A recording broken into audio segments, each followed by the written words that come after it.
Welcome, ladies and gentlemen, to a new video on Max Talks Movies. My name is Mac Denberg, and today on this channel, I'll be telling you my 5 favorite movies of the year so far in the year 2020, because we are at the halfway point of the year.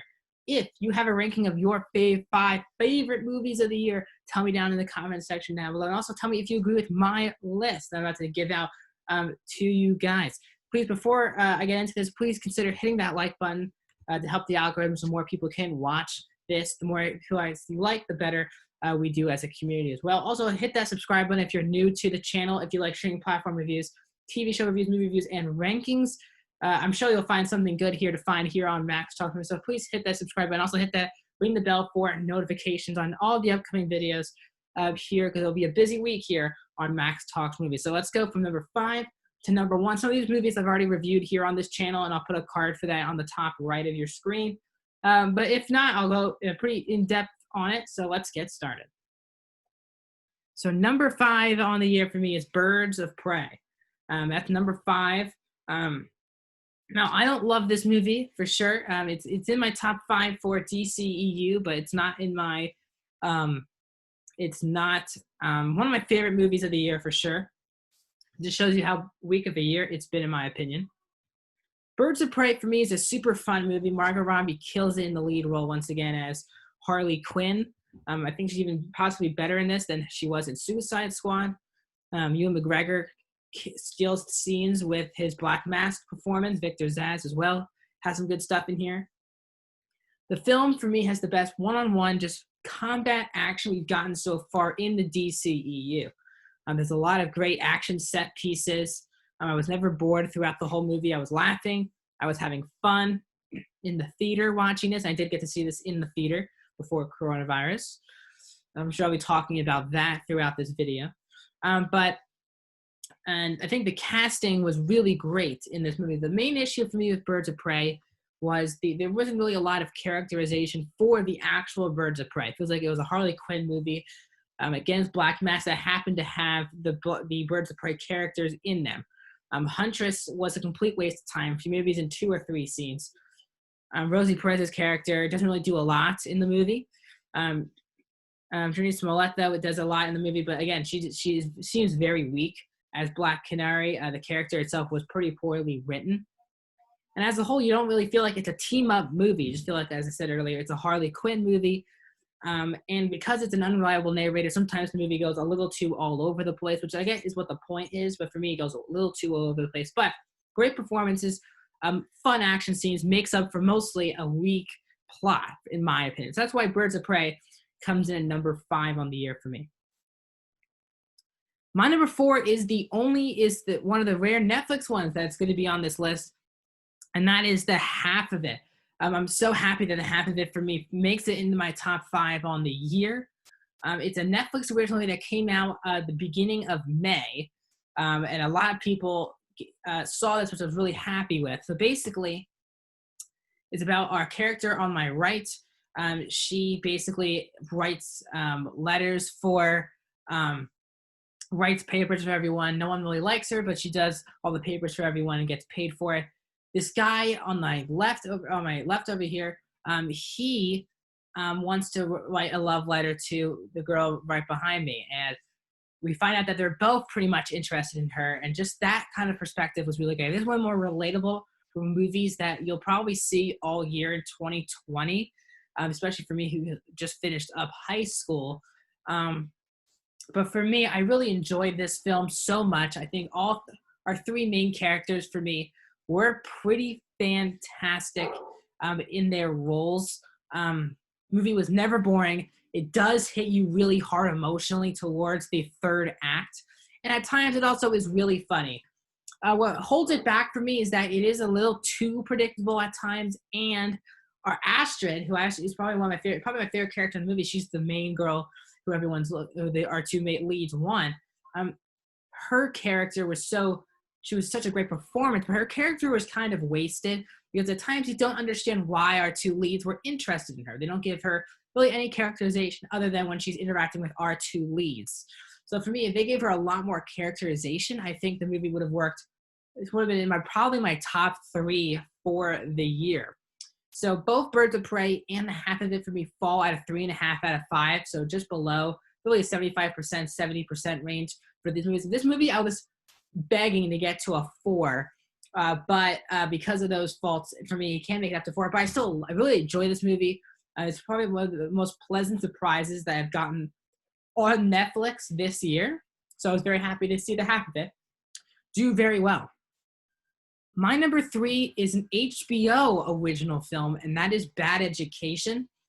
This film was actually my number 1 of the year before it came, and this stars Hugh Jackman, Allison Janney, Ray Romano was in the movie, about this unbelievable true story about how people were just taking money from this one school, the biggest scandal money-wise for a school in American history. And now heading in, I didn't even know that. And I just watched the story. I thought Hugh Jackman was doing well. But the movie has a great twist. And you really don't know who the real villain of the movie is. Is it this community? Is it the people who are running the school? Or is it just everyone combined? And the fact that a high schooler found this story, who goes to that school and wrote on the newspaper the story, it's so brilliant. Hugh Jackman, in my opinion, other than Logan, this probably is his best performance of his career. And hopefully he'll be considered for Best Actor if we, depending on when the Oscars are, because some consideration, because he has such a great performance there, especially in that one scene in his office with a parent and her child. Really amazing acting. You can tell he's on a whole other level. Allison Janney's kind of in the first 30 minutes, and then she kind of disappears for the rest of the movie. She comes back later, but not in a prevalent role. I would say what's holding the movie back at times is that it takes a long time to get the plot kind of running, because they need to give you backstory to care about all the characters who are either on the bad side or on the good side of the scandal. But for me, it takes a little too long, and the first half does feel quite slow. As once the plot hits, the movie for me is fantastic and really flies by. But this, because of how slow it is in the opening, it really makes the film fault, at least in the intro. But in general, I really like this movie a lot. I give it a 4 out of 5 stars. I don't really watch the HBO original films, but I heard about this. I like the story. I love these actors, especially Hugh Jackman, who completely delivers. If you haven't seen Bad Education on HBO, please check it out. I think it's a really great film to check out during quarantine. Now we're going to move into my top 2, and this was my number 1 for a long time. And that is Onward, which is the very new Pixar film.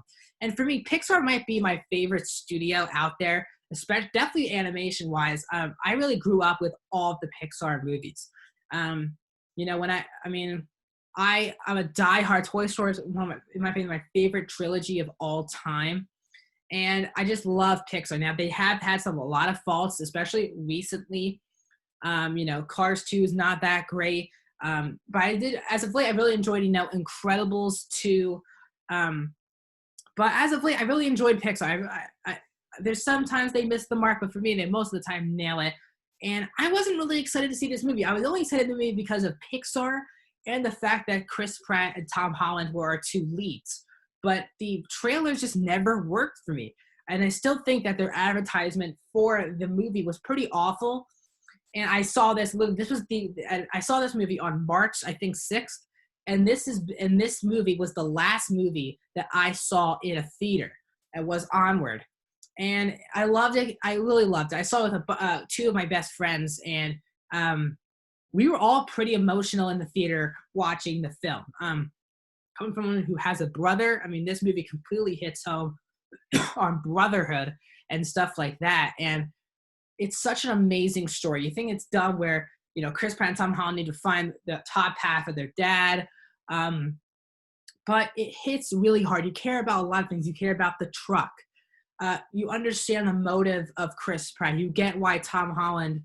It's sad when Tom Holland doesn't really like his brother. He's kind of a loser. He's kind of in his own town.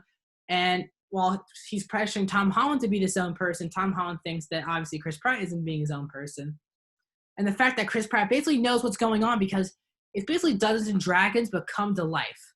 And Chris Pratt is basically the only guy who still reads the Dungeons and Dragons, like folk stories and card games and stuff like that. So he actually knows what's going on, and that's why he's so great, because he needs, no matter what Tom Holland thinks, he needs his brother with him.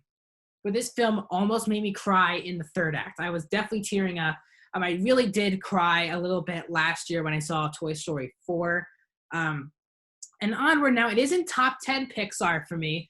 I think that some of the storylines don't always mix. For me, the Octavia Spencer character felt way too out of left field and not very necessary for the movie.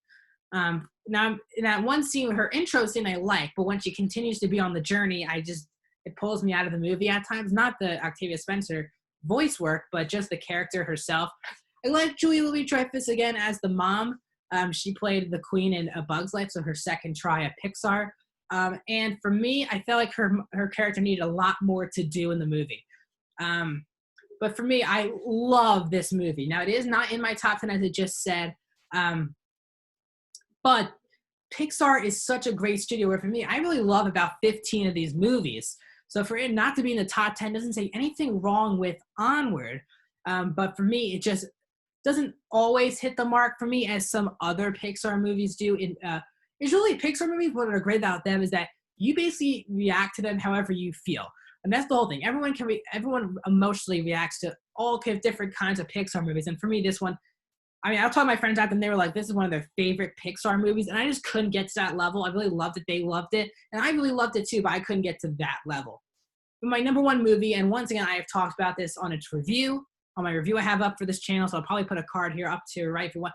If you want my full review of The Five Bloods, which is my number one movie of the year, I'm going to put a card up top. So click that, then come back and you can finish up this video as well. The Five Bloods was a masterpiece from Spike Lee on Netflix. This movie came out the same day as Artemis Fowl, and I watched Artemis Fowl first, and I was in a mood that day. Then I watched this, and I was amazed how educated I was. Now, I'm not going to go in full detail. If you want to get my full detail of The Five Bloods, definitely click that card at the top right, because this movie really hits home.